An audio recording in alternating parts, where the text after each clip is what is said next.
정수요일 아침입니다.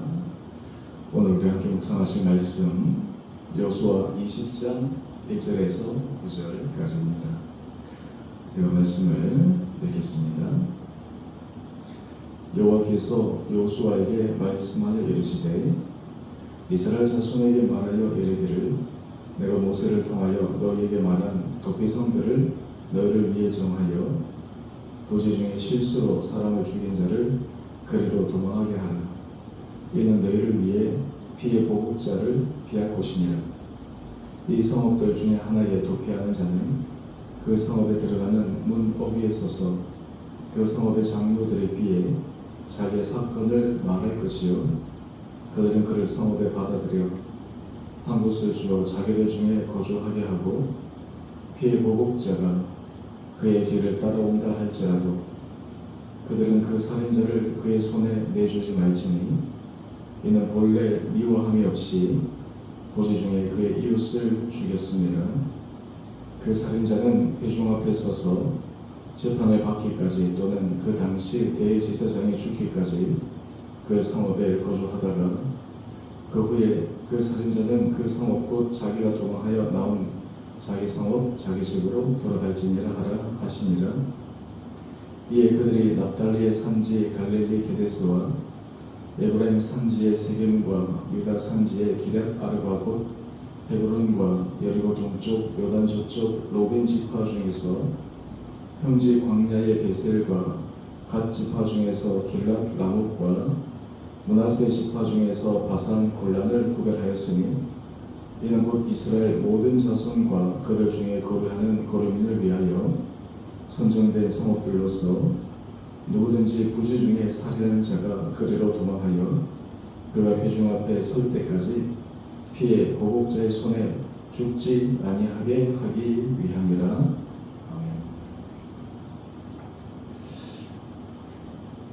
오늘 말씀은 성경의 도피성이라는 제도에 관해 말씀하고 있습니다. 이 제도에 관해서 간략하게 말씀을 드리면 오늘 본문에도 언급된 바와 같이 의도적인 고의적인 살인이 아니라 부지 중에 어쩌면 실수로 또 다르게 얘기하면 전혀 고의성이 없는 살인죄가 일어났을 때 그 살인한 사람을 보호하는 제도입니다. 이 제도를 위해 하나님께서 이스라엘 전 지역에 이렇게 실수로 정말 의도치 않은 살인을 한 사람들 공식적인 재판 시시비비를 가리기 전 그 피해자가 살인한 자에게 복수할 수 없도록 또 그들의 방어권과 상황들을 정확하게 알기 위해서 지역별로 도피성을 허락하여 주셨습니다. 이 제도의 취지는 모든 것에 있어서 정확한 CCTV, 전후 사정 이러한 것들을 감정에 휩싸여서 또 다른 범죄, 또 다른 심각한 살인이 일어나지 않도록 미연에 방지하는 것입니다.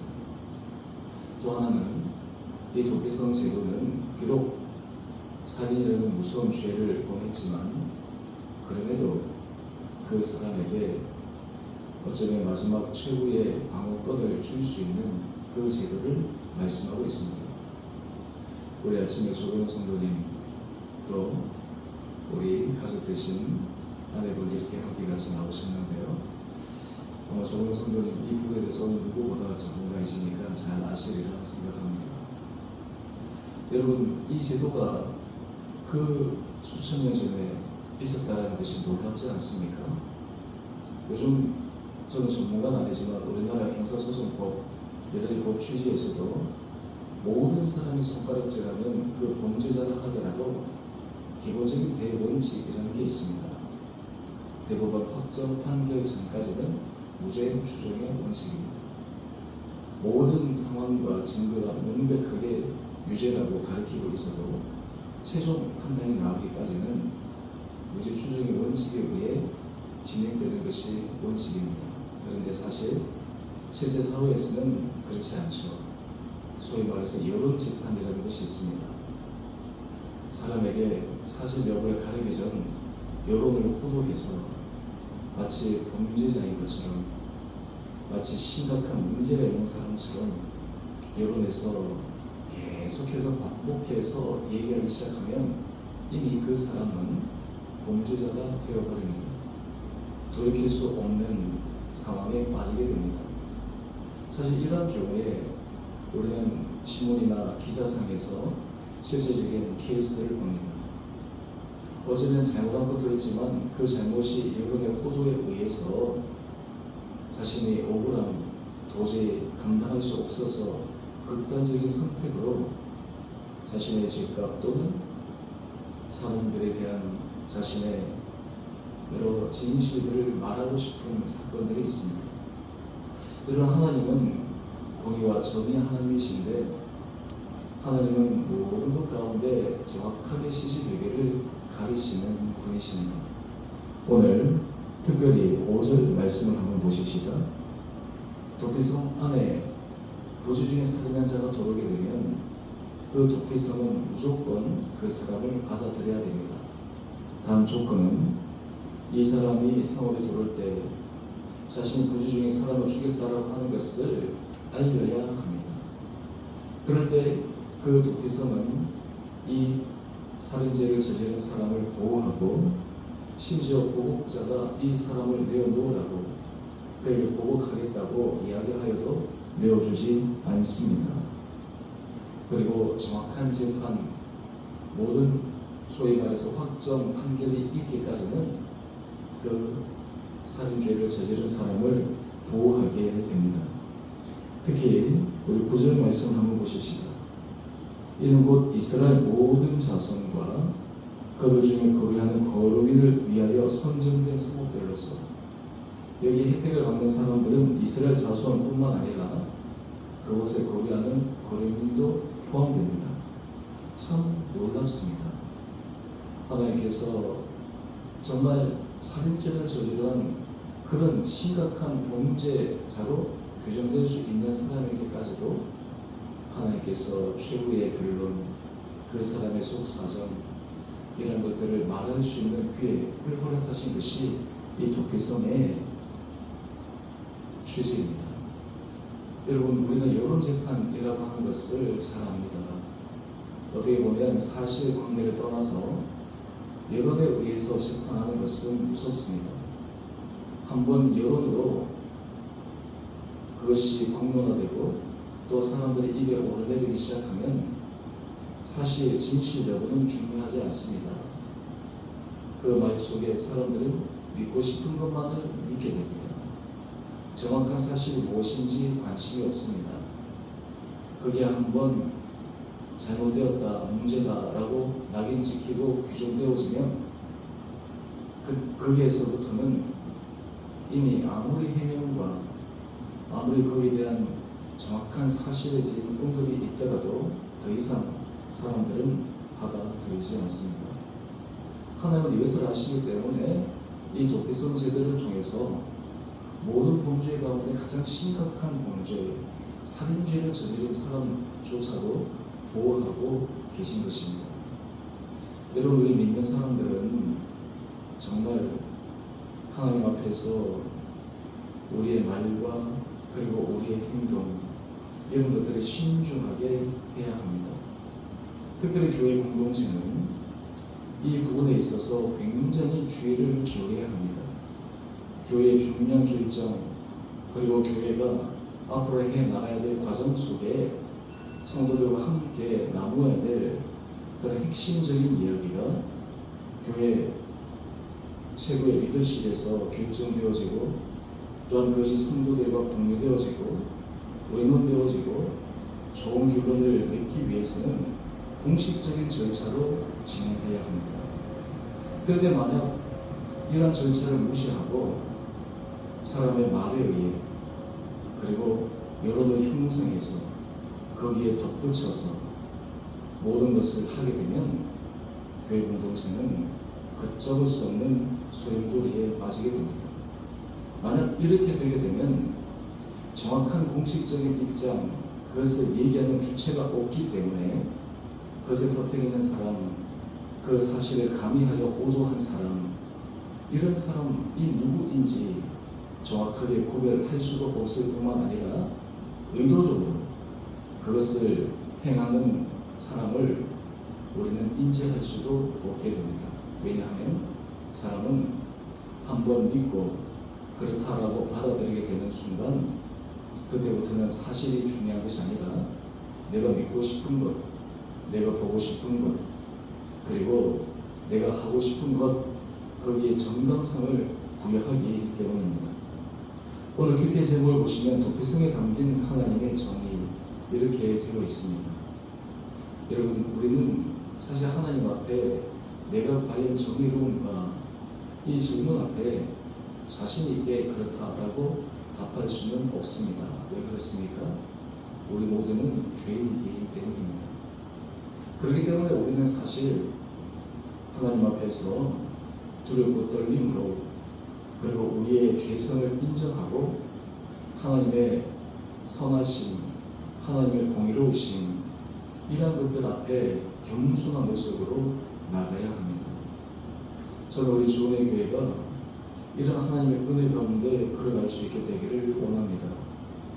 특별히 교회 리더십에 있는 사람들의 입에서 나오는 말이라 하더라도 그것이 교회의 공식적인 입장이나, 그리고 그것이 정확하게 어떤 이유로 그렇게 되었는지 이야기되고, 그리고 그것이 공표되지 않는 한 사실은 그 사람의 입에서 나온 말조차도 받아들이는 것에 신중해야 합니다.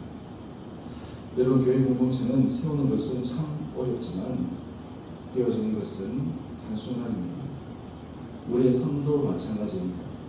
세우는 것은 오랜 시간, 오랜 노력, 피땀 흘린 수고, 이것을 통해서 하나하나 세워지지만 무너지는 것은 한순간입니다.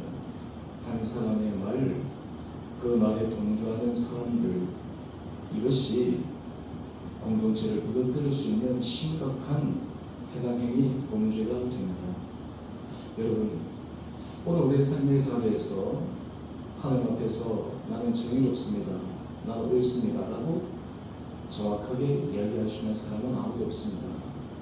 왜냐하면 하나님 앞에 우리는 죄인일 뿐만 아니라 또한 하나님 앞에 우리의 정당성을 아무리 주장해도 우리에게는 하나님 앞에 책망받을 일이 있을 수밖에 없기 때문입니다.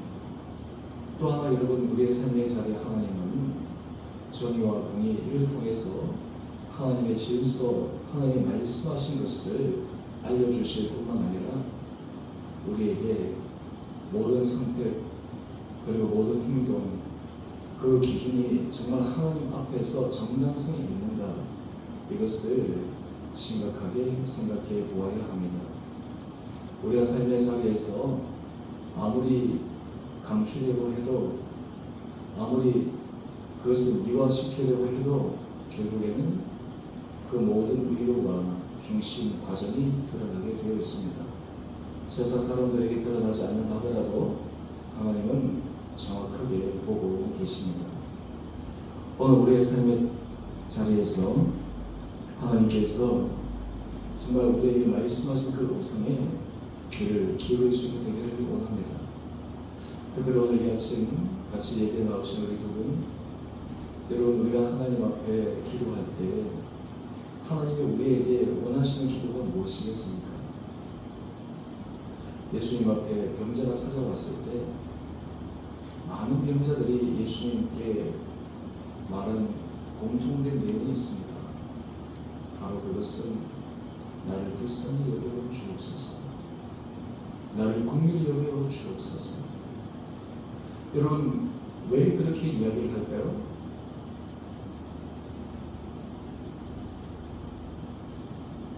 하나님의 긍휼하심, 예수 그리스도의 긍휼하심의 그 마음이 우리 삶의 놀라운 기적의 출발이 되기 때문입니다. 저는 우리 주님의 성도들 한 분 한 분들이 정말 교회를 사랑한다면, 정말 교회를 위한다면 주여 우리를 긍휼히 여겨 주옵소서, 이런 간절한 기도를 드려야 합니다. 우리 속에 이런저런 아픈 일들로 홀가분해하고 또 그리고 내 무거운 짐이 이제는 벗어졌구나 라고 얘기하는 것이 아니라 때로는 눈물 흘리며 한탄하며 하나님 앞에 철저한 우리의 지난날의 부족, 이것은 누구에 대한 여러 가지 원망, 비판이 아니라 하나님 앞에 우리의 모습으로 나갈 때 하나님은 그 사람을 긍휼히 여겨 주십니다. 하나님 앞에 우리의 모든 행동, 지금까지 잘 해왔다 하더라도 마지막 한순간 잘못된 그 하나의 행동은 모든 앞의 일들을 망가뜨릴 뿐만 아니라 이전에 했던 그 의도성에 대해서도 명확하게 인지하게 됩니다. 오늘 아침 하나님은 심지어 살인자조차도 지키시고 보호하시고 그들에게 방어할 수 있도록 방어권을 보장해 주시고 최종 판단이 되어질 때까지 보복자에게서 그들의 생명을 보호하시고 여론 재판이나 또 사람들의 감정에 의해서 어쩌면 또 다른 억울한 살인, 억울한 그러한 보복 범죄가 일어나지 않도록 막으시는 하나님의 공의로우심을 묵상하며 오늘의 삶의 자리에서도 주님의 말씀하신 그 음성에 귀를 기울일 수 있는 이 아침 시간 될 수 있게 되기를 주님 이름으로 축원드립니다. 함께 기도하겠습니다. 사랑의 주님, 도피성 제도를 통해 하나님께서 심지어 분명한 명확한 범죄, 살인을 저지른 사람조차도 그들의 방어권과 전후사정과 명확한 시시비비를 가릴 때까지 지키시고 보호하시는 하나님의 공의로우심을 묵상합니다. 우리는 늘 불안하고 또한 죄성 많은 인간이기에 절대 정의롭고 공의롭지 못할 수 있음을 인정하며 날마다 하나님 앞에 두렵고 떨림으로 하나님의 생명의 음성에 귀를 기울일 수 있는 한 분 한 분들 되게 하여 주시옵소서. 특별히 주님, 아침마다 주님 앞에 나와 기도하며 은혜를 간구하며 정말 주님의 긍휼하심을 사모하며 기도하는 그 간절한 기도를 주님 들어 응답하여 주시고 그 가운데 살아계신 주님의 능력의 역사, 기적의 역사, 하나님이 행하시는 그 놀라움을 소망하며 붙들며 모든 상황 가운데 믿음으로 끝까지 나아가는 한 분 한 분들 되게 하여 주시옵소서. 주님, 우리 주의 교회를 기억하여 주셔서 아버지, 이 교회의 머리 되신 분은 주님이심을 믿고 또한 이 모든 과정 속에 작은 것 하나라도 정말 중요한 교회의 결정 그조차도 사람의 생각, 인간적인 방법이 아닌 하나님의 선하심을 믿고 간절히 간구하며 또한 정말 하나님 앞에 가슴을 치는 통회함으로 하나님 앞에 자신을 돌아보는 겸손하고 정말 진정어린 마음으로 주님의 은혜를 찾고 구하며 나가는 우리 주의 교회 되게 하여 주옵소서. 오늘 한날 하루 삶도 주께서 은혜 가운데 붙들어 주시기를 우리의 사랑하신 예수님 이름으로 감사 기도 드리옵나이다. 아멘. 하늘에 계신 우리 아버지 이름을 거룩하게 하시며 아버지의 나라가 오게 하시며 아버지의 뜻이 하늘에서와 같이 땅에서도 이루어지게 하소서. 오늘 우리에게 일용할 양식을 주시고 우리가 우리에게 잘못한 사람을 용서하여 준 것 같이 우리 죄를 용서하여 주시고 우리를 시험에 빠지지 않게 하시고 악에서 구하소서. 나라와 권능과 영광이 영원히 아버지의 것입니다. 아멘. 우리 삶의 자리에 하나님께서 우리에게 말씀하시는 것을 분별력을 가지고 나갈 수 있는